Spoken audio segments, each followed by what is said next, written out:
നിങ്ങൾ അറിയുന്ന ഭക്തിയും യഥാർത്ഥ ഭക്തിയും തമ്മിൽ വളരെ വ്യത്യസ്തമായ കാഴ്ചപ്പാടുകളാണ്.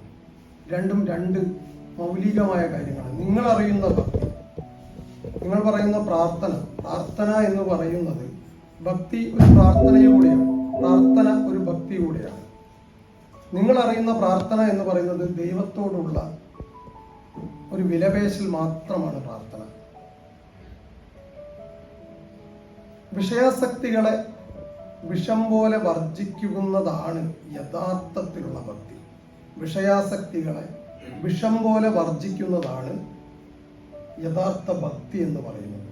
അപ്പൊ നിങ്ങൾ ക്ഷേത്രത്തിലേക്ക് ഉള്ളിലേക്ക് പ്രവേശിക്കുന്ന സമയത്ത് ശ്രീകോവിൽ കണ്ടിട്ടുണ്ടാവും അല്ലെ? ശ്രീകോവിൽ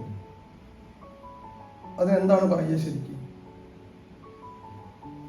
ശ്രീകോവിലിന്റെ ഉള്ളിൽ ഒരു യൂട്രസിന്റെ ആകൃതിയിൽ ഒരു സ്ഥലം കാണുന്നു.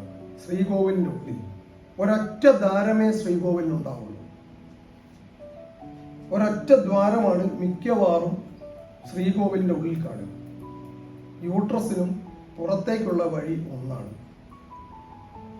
ഒരു ഗർഭസ്ഥ ശിശുവിനെ എങ്ങനെയാണോ ഒരു അമ്മ വഹിക്കുന്നത് അതുപോലെ തന്നെയാണ് ഗർഭഗൃഹം എന്നാണ് പൂജ ചെയ്യുന്ന ആളുകൾക്കറിയാം. ഗർഭഗൃഹം എന്നാണ് അതിന് പറയുന്നത്. ഗർഭഗൃഹം. എന്തുകൊണ്ടാണ് ഗർഭഗൃഹം എന്ന് പറയുന്നത്? ഒരു വഴി മാത്രമേ അവിടേക്കുണ്ടാവുള്ളൂ. വായു കടക്കില്ല, വെളിച്ചം കിടക്കില്ല. യൂട്രസും അങ്ങനെ തന്നെയാണ്. ഒരു വഴി മാത്രമേ ഉള്ളൂ. ഏറ്റവും പവിത്രമായതാണ് യൂട്രസ് എന്ന് പറയുന്നത്. അപ്പം ഭക്തിയിൽ നിങ്ങൾ അവിടെ ഒരു ദേവൻ ഉണ്ടാവും, ഉറപ്പല്ലേ? ആ ക്ഷേത്രത്തിൽ ഒരു ദേവൻ ഉണ്ടാവും, അത് ഉറപ്പാണ് അല്ലേ?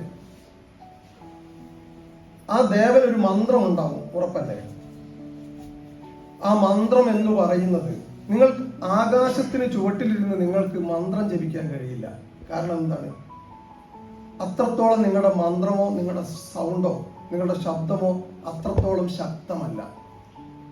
അതുകൊണ്ടാണ് ശ്രീകോവിലിന്റെ അടുത്തെത്തി കഴിഞ്ഞിട്ട് നിങ്ങൾ നമഃശിവായയോ മറ്റുള്ള മന്ത്രങ്ങളോ ജപിക്കുന്നതിന്റെ കാരണം അതിനത് ഉൾക്കൊള്ളാൻ ആ ദേവതയ്ക്ക് ആ ശ്രീകോവിലിന് അത് ഉൾക്കൊള്ളാൻ കഴിയും. ഈ രീതിയിലാണോ നിങ്ങൾ ക്ഷേത്രത്തിൽ പോകുന്നത്? അല്ല.